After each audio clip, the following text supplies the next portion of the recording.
अस्सलाम स्टूडेंट्स, आज हमने चैप्टर नंबर 6 स्टार्ट करना है और चैप्टर नंबर 6 का नाम है सोल्यूशन। तो आज का हमारा टॉपिक भी सोल्यूशन है। आज हमने सोल्यूशन की डेफिनेशन और उसकी डिटेल पढ़नी है। तो पहले डेफिनेशन बता देता हूँ। सोल्यूशन क्या होता है? A solution is a homogeneous mixture of two or more substance. दो या दो से ज़्यादा अशिया के होमोजीनियस मिक्सचर को सोल्यूशन कहते हैं। अब ये होमोजीनियस मिक्सचर क्या है? चैप्टर नंबर 1 के अंदर हमने होमोजीनियस मिक्सचर के बारे में पढ़ा था। और होमोजीनियस मिक्सचर क्या कहते हैं? The mixture that has uniform composition through out. वो मिक्सचर जिसमें अशिया की मिकदार हर जगह यकसा हो, तो उसे हम क्या कहते हैं? Homogeneous mixture. मिसाल के तौर पर हवा जिसके अंदर हम लोग सांस लेते हैं, ये काफ़ी ज़्यादा गैसों का मजमुआ है। इसके अंदर नाइट्रोजन गैस भी है, ऑक्सीजन गैस भी है, कार्बन डाइऑक्साइड गैस भी है, आर्गोन गैस भी है, इसी तरह से और गैसेस भी हैं। तो ये सारे मिलकर क्या बना रहे हैं? एक होमोजीनियस मिक्सचर बना रहे हैं। तो इनसे हम सारी चीज़ को क्या कहते हैं? सोल्यूशन कहते हैं। सॉल्वेंट की फिजिकल स्टेट की बुनियाद के ऊपर सॉल्यूशन की भी 3 फिजिकल स्टेट अमूमन पाई जाती हैं। और वो 3 फिजिकल स्टेट कौन सी होंगी? वो सॉलिड सॉल्यूशन भी हो सकता है, वो लिक्विड सॉल्यूशन भी हो सकता है, और वो गैस सॉल्यूशन भी हो सकता है। सॉलिड सॉल्यूशन के अंदर मेटल्स के अलॉय, मिसाल के तौर पर बरास।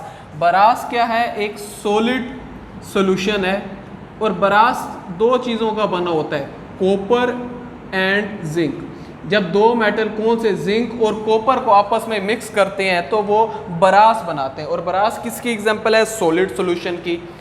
दूसरा हमारे पास सॉल्यूशन है लिक्विड सॉल्यूशन। लिक्विड सॉल्यूशन की एग्जांपल हो गई शुगर सॉल्यूशन।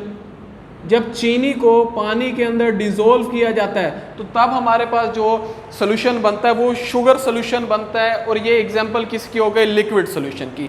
लिक्विड सॉल्यूशन जो होता है ये बहुत ज़्यादा कॉमन पाया जाता है, क्योंकि जो हमारे पास वाटर होता है वो सॉल्वेंट के लिए इस्तेमाल किया जाता है, इसलिए लिक्विड सॉल्यूशन जो है वो ज़्यादा कॉमन है as compared to solid and gas solution. Gas solution की अभी मैंने एग्जांपल दिया है एयर, क्योंकि बहुत सारी गैसेस होमोजीनियस मिक्सचर बना रही होती हैं, इसलिए जो एयर जो जिसमें हम लोग सांस लेते हैं, हवा जिसके अंदर सांस लेते हैं, वो किसकी एग्जांपल हो गई? गैस सॉल्यूशन की। फिर उसके बाद हमारे 2 MCQs इंपॉर्टेंट बनते हैं जो बोर्ड में भी पूछे जाते हैं कि सॉल्यूशन की टाइप्स कितनी होती हैं। सॉल्यूशन की 9 टाइप्स होती हैं। सॉल्यूशन की कितनी टाइप्स होती हैं? 9 टाइप्स होती हैं। ये हम लोग आगे चैप्टर के अंदर इसको डिटेल में पढ़ेंगे कि कौन कौन सी टाइप्स होती है और उनकी एग्जांपल क्या है। अभी आप लोगों ने सिर्फ MCQs के लिए याद रखना कि सॉल्यूशन की 9 टाइप्स होती हैं। फिर उसके बाद जो सी वाटर होता है वो कितने एलिमेंट का रिसोर्स होता है? तो सी वाटर जो होता है वो 92 एलिमेंट का रिसोर्स होता है, उसमें 92 एलिमेंट्स पाए जाते हैं। उसके बाद हमारा एक शॉर्ट क्वेश्चन बनता है कि how solution and pure liquid can be distinguish, कि प्योर लिक्विड और सॉल्यूशन को हम किस तरह से डिफ्रेंशिएट कर सकते हैं। मैं आपको एक मिसाल देता हूँ। हमारे पास है 2 कंटेनर, एक कंटेनर में प्योर लिक्विड है, दूसरे कंटेनर में सॉल्यूशन है। अब किस तरह से पता चलेगा इस कंटेनर में प्योर लिक्विड है और इस कंटेनर में सॉल्यूशन है? तो आप कह सकते हो प्योर सॉल्यूशन, प्योर लिक्विड और सॉल्यूशन को डिस्टिंग्विश करने के लिए एक प्रोसेस इस्तेमाल किया जाता है जिसे इवेपोरेशन कहते हैं। अब इवेपोरेशन की बुनियाद के ऊपर हम लोग प्योर लिक्विड और सॉल्यूशन को डिवाइड कर सकते हैं। किस तरह से? प्योर लिक्विड में जब इवेपोरेशन की जाती है, प्योर लिक्विड की जब इवेपोरेशन की जाती है तो प्योर लिक्विड सारा का सारा इवेपोरेट हो जाता है और पीछे कुछ भी नहीं बचता। नो रेसिड्यू लेफ्ट बिहाइंड, पीछे कोई रेसिड्यू भी नहीं बचता, तो वो क्या होगा? प्योर लिक्विड होगा। और अगर सॉल्यूशन में की जब इवेपोरेशन की जाती है तो सॉल्यूशन की जब इवेपोरेशन की जाए तो सॉल्यूशन में इवेपोरेट होने के बाद पीछे रेसिड्यू बच जाता है। अगर पीछे रेसिड्यू बच जाए तो इसका मतलब वो सॉल्यूशन है, और अगर पीछे रेसिड्यू ना बचे तो वो क्या है? प्योर लिक्विड है। फिर उसके बाद हमारा एक और शॉर्ट क्वेश्चन बनता है कि मेटल्स के अलॉय जैसे ब्रास और ब्रोंज हैं, ये फिजिकल तरीके से तो इनको अलहदा नहीं किया जा सकता। फिर हम इसे क्यों मिक्सचर कहते हैं?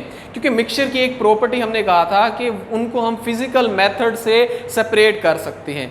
बरास और बोरॉन्स मिक्सचर तो हैं, लेकिन इनको फिजिकल मेथड से सेपरेट नहीं किया जा सकता, तो फिर इनको मिक्सचर क्यों तस्वुर किया जा सकता है?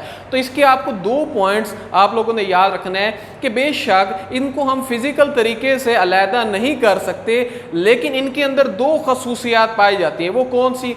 एक तो ये अपने इनका हर कंपोनेंट जो होता है वो अपनी अपनी प्रॉपर्टी शो करता है। तो मिक्सचर में भी ये एक चीज़ होती है कि उसमें हर कंपोनेंट जो मिक्सचर का होता है वो अपनी प्रॉपर्टीज शो करता है। मेटल के अलॉय ब्रास और ब्रोंज में भी हर जो कंपोनेंट होता है वो अपनी अपनी प्रॉपर्टीज़ को क्या करता है? शो करता है। दूसरा, हमेशा मिक्सचर की वेरिएबल कंपोजिशन होती है, और मेटल के अलॉय चाहे ब्रास हो चाहे ब्रोंज हो, इनकी भी कंपोजिशन को हम लोग चेंज कर सकते हैं। तो दूसरा पॉइंट क्या हो गया? It has variable composition. तो पहले था it show the properties of component, कि हर कंपोनेंट अपनी प्रॉपर्टीज को शो करता है। और दूसरा क्या है? इसकी कंपोजिशन क्या हो सकती है? डिफरेंट भी हो सकती है, इनकी हम मिकदार को भी डिफरेंट कर सकते हैं। तो इन 2 पॉइंट्स की वजह से मेटल्स के अलॉय को भी मिक्सचर तस्वुर किया जा सकता है, बेशक उनको फिजिकल मेथड से अलहदा नहीं किया जा सकता।